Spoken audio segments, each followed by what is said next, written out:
नमस्कार, मी Swapnali homemade recipe शोमध्ये तुम्हा सर्वांचं स्वागत करते। आजची रेसिपी टिफिन रेसिपी।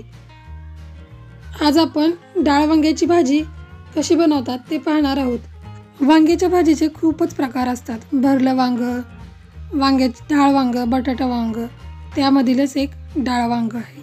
चला मग सुरुवात करूयात। ही भाजी मी कुकरमध्ये बनवणार आहे। कुकरमध्ये ही भाजी अगदी झटपट होते। तुम्ही हवं तर पातेल्यामध्ये सुद्धा करू शकता। इथे कुकरमध्ये मी 3 चमचे तेल काढून घेतलेले आहे। तेल गरम झाले की त्यामध्ये आपण अर्धा चमचा जिरे टाकून घेणार आहोत। जिरे तेलामध्ये भाजून झाले की त्यामध्ये आले लसणाची पेस्ट टाकून तीही आपण तेलामध्ये थोडा वेळ भाजून घेणार आहोत। अगदी थोडा वेळच भाजायची आहे, जास्त भाजायची नाहीये। यामध्ये सुरुवातीला आपण कांदा टाकला असता, पण भाजीची जरा टेस्ट वेगळी लागण्यासाठी इथे मी टोमॅटो आणि कांद्याची पेस्ट घालणार आहे। टोमॅटो आणि कांद्याची पेस्ट करताना हा कांदा मी कच्चाच वापरलेला आहे। अशा पद्धतीने मी याची पेस्ट या मसाल्यामध्ये घालून घेतलेली आहे। आता हा मसाला आपल्याला तेल सुटेपर्यंत असाच भाजून घ्यायचा आहे। टोमॅटोमुळे भाजीला तेल खूप छान सुटतं, त्यामुळे टोमॅटो हे तेलामध्ये आपल्याला एकसारखं परतून घ्यायचं आहे।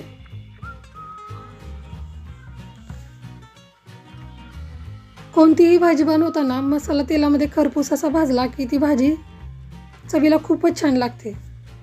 आता आपण यामध्ये मसाले घालून घेऊयात। 1 चमचा लाल तिखट घातलेला आहे, 1 चमचा काश्मीरी लाल तिखट, 1 चमचा धने पावडर आणि चवीनुसार मीठ घालून घेतलेला आहे। यामध्येच थोडी मी बारीक चिरलेली कोथिंबीर घालून घेणार आहे। आता हे मसाले तेलामध्ये आपल्याला एकसारखे हलवून थोडा वेळ असेच तेल सुटेपर्यंत भाजून घ्यायचे आहेत। अशा पद्धतीने आपला मसाला भाजून झालेला आहे। आता यामध्ये आपण भिजवलेली हरभऱ्याची डाळ घालून घेणार आहोत। ही हरभऱ्याची डाळ मी भिजवली होती, पण त्यातील पाणी आता काढून घेतलेलं आहे आणि ही डाळ आता या मसाल्यांमध्ये घालून घेणार आहे। इथे मी हरभऱ्याची डाळ वापरलेली आहे। हरभऱ्याची डाळ म्हणजेच चण्याची डाळ वापरलेली आहे। तुम्ही हवं तर तुरीची डाळ ही वापरू शकता। आता ही डाळ आपल्याला मसाल्यांमध्ये एकसारखी भाजून घ्यायची आहे। थोडा वेळ आपण या डाळीमध्ये मसाला मुरेपर्यंत ही डाळ तेलामध्ये अशीच भाजून घेणार आहोत। अशा पद्धतीने आपला डाळ आणि मसाला एकसारखा भाजून झालेला आहे आणि डाळीला ही मसाल्याची टेस्ट छान अशी आलेली आहे।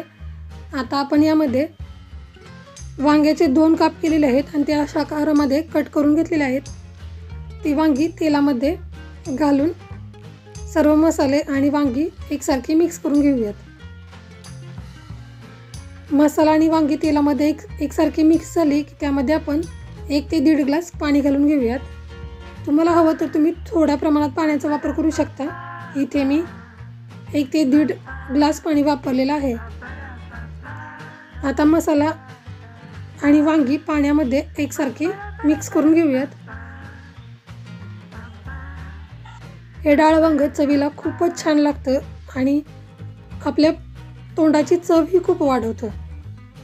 आता यामध्ये आपण शेंगदाणे भाजून बारीक केलेलं शेंगदाण्याचं कूट घालून घेणार आहोत। शेंगदाण्याच्या कुटामुळे कोणत्याही भाजीला तेल खूप छान सुटतं, त्यासाठी इथे मी छोटा लहान चमचा शेंगदाण्याचं कूट घालून घेतलेलं आहे। त्यामुळे भाजी एकसारखी मिक्स होते।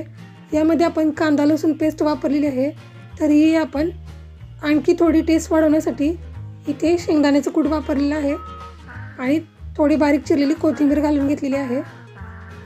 अशा पद्धतीने मसाले सर्व एकसारखे हलवून घेतलेले आहेत। मसाले एकसारखे हलवून झालं की आता आपण या कुकरला झाकण लावून याच्या शिट्ट्या करून घेणार आहोत। मी ही डाळ वांग्याची भाजी कुकरमध्ये बनवत आहे, हवं तर तुम्ही पातेल्यामध्ये सुद्धा बनवू शकता। डाळ वांग बनवताना आपल्याला 2च शिट्ट्या करून घ्यायच्या आहेत। वांग आपल्याला जास्त शिजून द्यायचं नाहीये। इथे मी 2च शिट्ट्या करून घेतलेल्या आहेत। 2 शिट्ट्यांमध्ये डाळ वांग परफेक्ट असं शिजलं जातं।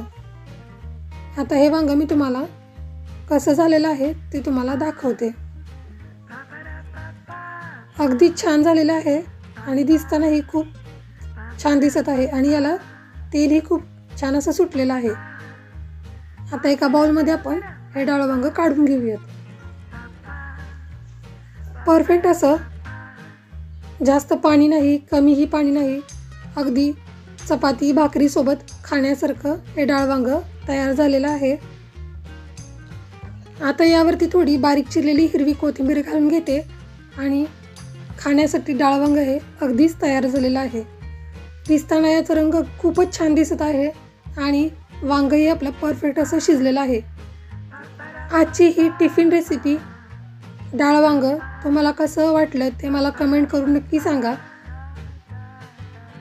असेच नवनवीन व्हिडिओ पाहण्यासाठी माझ्या चॅनेलला लाईक, शेअर आणि सबस्क्राईब करा. थँक्यू.